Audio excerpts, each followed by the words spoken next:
dela bezakonja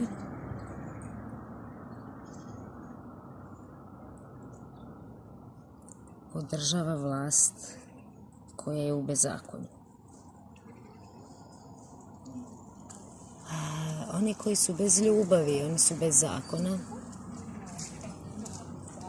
i čine ovakva dela.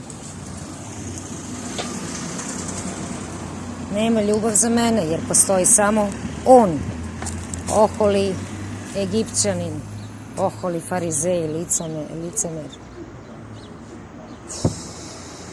On, ovakva dela pokazuju da su bez Boga u sebi. Dakle, su osobe koje ovakva dela čine da su u grobu. Ali to znao je to kako da pridobije ovaj naraštaj, onaj koji sada vlada ovim naraštajem.